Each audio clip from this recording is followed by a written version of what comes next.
هذا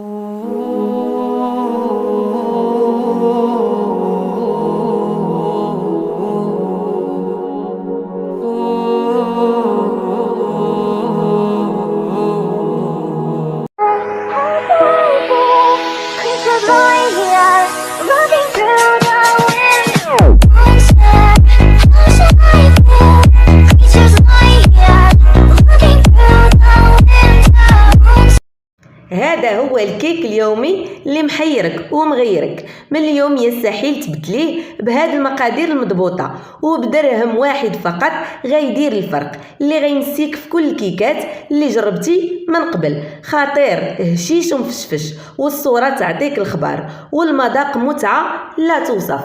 لهذا سيدتي تبعي معايا الفيديو من الاول حتى الاخر باش نكتشفوا المكونات والمقادير والسر الخطير باش يجيك طالع ومهوي ومفشفش وكيدوب في اليد قبل الفم. وكالعاده ما تنساوناش من لي لايك للتشجيع فقط وبالبارطاج باش تعم الفائده على الجميع. ومرحبا و100 الف مرحبا بالمشتركين الجدد اللي اول مره كينضموا لقناتي ويعجبهم اكيد المحتوى. مع اليوم الى يفعلوا الجرس فضلا وليس امرا باش توصلوا دائما بالجديد على قناه سكينه الصويريه.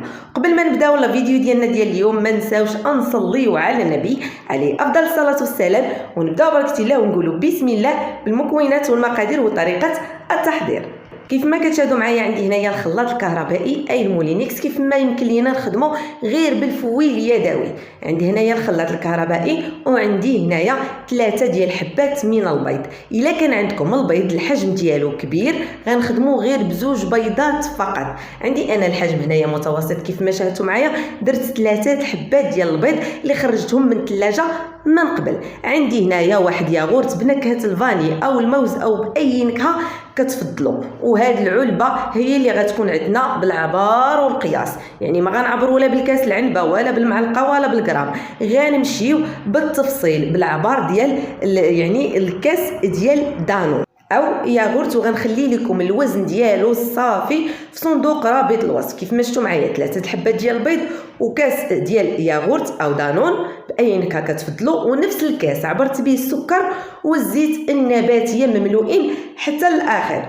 كيف ما كتشاهدوا معايا غنضرب الكل مزيان في الخلاط لمده دقيقه او زوج، يعني حتى يمتزجوا ليا مزيان. الا ما كانش عندنا الخلاط الكهربائي او ما خدمناش فيه غنخدموا بواحد الفورشيت او بالفوي اليدوي. كيف ما كتشاهدوا معايا هنايا كنطرب بالمجموع كل شيء كنديرهم دفعه واحده، يعني كنطربهم مزيان في الخلاط الكهربائي لمده دقيقتين. ملي كتمر دقيقتين كناخذ الدقيق اللي كنت غربلته من قبل وكنعبرو كناخذ بالعبار بالكاس ديال ياغورت.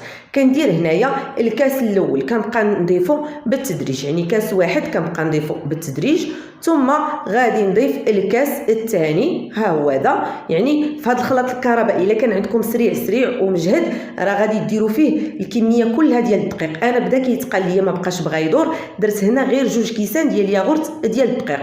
والكاس الثالث غادي نكملوا معكم هنايا في واحد الفول. من بعد ما طربت كل شيء مزيان وضفت 2 كيسان كذلك من الحك ديال الياغورت ديال الدقيق. الكميه اللي غتكفيني ديال الدقيق 3 ديال العلب ديال الياغورت من الدقيق و3 ديال الخمارات بطبيعه الحال غادي نضيفهم قبل ما نزيد الكاس الثالث ديال الدقيق، لان حتى الخميره كتلعب دور في القوام. كيف ما كتشاهدوا معايا كنضيف هنايا 3 الخمارات من فئه 8 غرام، غادي نطربهم مزيان وغادي نضيف الكاس الثالث ديال حك ديال ياغورت. يعني بالمقادير بالمجموع كنعبروا غير بالكاس ديال ياغورت. درت في الاول 2 كيسان ديال الكاس ديال الياغورت من الدقيق، وهذا الثالث كنضيفو بالتدريج باش كنحصل على واحد الكيك رائع جدا وبالمقادير مضبوطه مليار في المية. ما غتزيدي ما غتنقصي، غتصيبي سيدتي هذا الكيك بعينيك مغمضين. صافي دابا هنايا كنخدم انا غير بالفوي، كنمزج داك الدقيق كاس الدقيق و3 ديال الخمارات، وهنا وصلنا للسر الخطير. وبدرهم واحد غادي ديري واحد الفرق رائع جدا لهذا الكيك ديالك، وهو الفلون عادي، الفلون العادي اللي عندنا ديال الفاني ديال درهم واحد. كيف ما كتشاهدوا معايا وكنأكد فلون بدون سكر، الفلون العادي ديال درهم اللي من فئه 5 غرام هو اللي كنضيف ديال الفاني. وممكن ديروا اي نكهه ديال الفلون الا كنتو دايرين فلون يعني عفوا كيك كيكه الشوكولا غديروا فلون الشوكولا، كنتو دايرينو بنكهه الموز، ممكن ديروا الموز اي نكهه بغيتو ديال الفلو. كنزيد هذا المكون الرهيب العجيب الخطير اللي عمرك مازال تستغني عليه. درهم واحد غتحيد عليك العكس ديال الكيكه اللي ما كتنجحش معاك، كتجي مهويه ومفشفشه، وزياده على ذلك ستعطينا واحد اللون خرافي ذهبي ليس له مثيل. كيف ما كتشاهدي معايا سيداتي، نتمنى الشرح يكون واضح والصوره تكون واضحه. كنمزج داك المكون اللي ضفت له هو الفلو مزيان، وكنجيب هنايا المول ديالي او القالب ديال الكيكه الحجم المتوسط، ماشي صغير ماشي كبير، متوسط. وغنخلي لكم كذلك القطر ديالو في رابط صندوق الوصف ان شاء الله.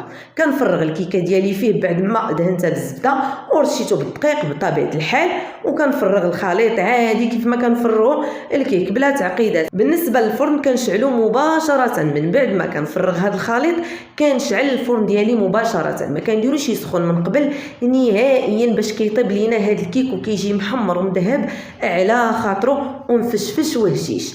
كنشعل الفرن مباشره لادنى درجه الحراره. انا ملي كنبقى نقول الصفر تيسولوني كيضحكوا تيقول لي شنو هو الصفر؟ الصفر يعني راه مطفي. لا، لادنى درجه ديال العافيه غادي يكون عليها الفرن، يعني كننقص لادنى درجه وكندخلو كنخليه يطيب ليا لمده 45 دقيقه بالتمام والكمال. راه غنشمو ريحه الكيكه يا سلام طالعه، وغنبقاو نطلعوا عليه. الا كان عندنا الفران الزجاجه، ما كانش الفران فيه الزجاجه، وياكم تحلوا عليه نهائيا، ما تحلوش عليه حتى دوز 45 دقيقه، ما تخافوا من حتى شي حاجه، غير النار تكون لادنى درجه. كنحل عليه كنشوفوا راه ذهب ليا يعني من الاسفل من الجوانب، كنعطي غير واحد التحمير، واحد اللون من الفوق دغيا كيتحمر لينا مع داك الاضافه ديال الفلو، كيعطينا هذا اللون رائع.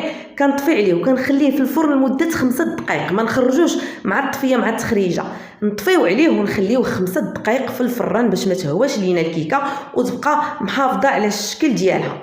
تنخرجوا من بعد 5 ديال الدقائق، كنقلبوا بكل سهوله لان دهنا بالزبده، ما ندهنوش بالزيت، دهنا بالزبده ورشينا المول بالدقيق. وكيف ما كتشاهدوا معايا الصوره راها خير دليل، احسن ملي غنشرح لكم ونقول لكم راه روعه راه خطير. والاهم من ذلك تيجينا لذيذ، كيجي طالع ومفشفش وبغير 2 بيضات. انا البيض حيت كان عندي الحجم ديالو صغير درت 3، كيجي من اروع ومن ألذ ما يكون، ومن اروع ما غادي تجربي في الكيكات. عمرها ما زالت حاشمك ولا تخدلك. غتجربي معايا هاد الطريقه وبهاد المقادير المضبوطين، غتصيبيها سيداتي بعينيك مغمضين. غير تبعي معايا الفيديو، الله يسهل عليك باش تنجح معاك وترجعي عندي التعاليق وترحميني عليها كالعاده. كيف ما كتشاهدوا معايا هي باقا سخونه والدخان طالع منها، كتجي مفشفشه وهشيشه، واللون يا سلام رائع جدا، والمذاق بلا ما نقول لكم حتى تجربوها وغتردوا عليا. كتجينا مهويه ومفشفشه ما مدقسه ما والو، غير بالعبار الكاس ديال ياغورت اللي غنخلي لكم. بالنسبه للمدن اللي ما عندهمش، يعني الدول اللي ما عندهمش نفس الكاس ديال ياغورت اللي كنستعملوه حنا هنا في المغرب، راه موجود هذاك ومعروف. واللي ما عندهمش داك الحجم غنعطيهم بالضبط الوزن الصافي ديال داك الكاس ديال ياغورت اللي غنوزنوا به جميع المقادير، وغنخلي لكم المقادير بالتفصيل في صندوق الوصف. كيف ما كتشاهدوا معايا الصوره راها معبره. نتمنى ينال اعجابكم الفيديو ديال اليوم، وما تنساوناش من لي لايك ثم لي لايك باش ينجح لينا هذا الفيديو وتعم الفائده على الجميع، والكل ما نجربها يرحم لينا الوالدين. شكرا لكم والى اللقاء في وصفه مقبله بحول الله.